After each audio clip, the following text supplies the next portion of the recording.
22 رجب کو کیا نہیں کیا جاتا؟ گھروں کے اندر کھانا بنتا ہے، شیرنی تیار کی جاتی ہے اور اس پر خرافات کیا جاتا ہے، ادھر سے ادھر کھانا کو منتقل کیا جاتا ہے، بانٹا جاتا ہے۔ آپ اشاروں سے بات سمجھ لیں گے، کھل کر کے بولنے کی ضرورت نہیں ہے۔ 22 رجب کو یہ ساری خرافات، رسم و رواج کس نے دیا؟ صحابہ کرام نے یہ عمل کیا؟ یہ عمل کس نے کیا؟ 22 رجب کی تاریخ میں کوئی اس طرح کے واقعات پیش آیا؟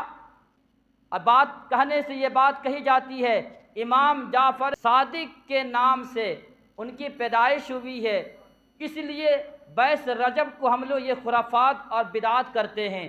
تو کہنا یہ چاہتا ہوں تو لوگ اس کو خوشی کا دن مناتے ہیں یا جشن کے طور پر مناتے ہیں، انہیں بھی یہ تاریخ پتہ نہیں امام جعفر صادق کی وفات یا پیدائش 22 رجب کو نہیں ہے۔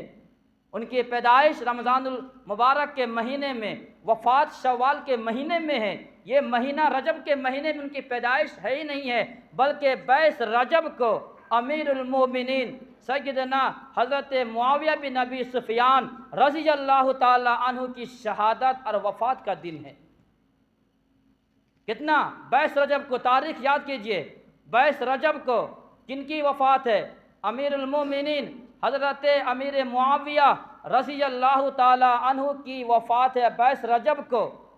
رافضیوں نے، شیعہ حضرات نے ان کی پیدائش کے دن کو خوشی کے طور پر ذہنوں میں یہ بات ڈال دی عوام کے، اور عوام خوشی کے طور پر یہ ساری خرافات مناتے ہیں۔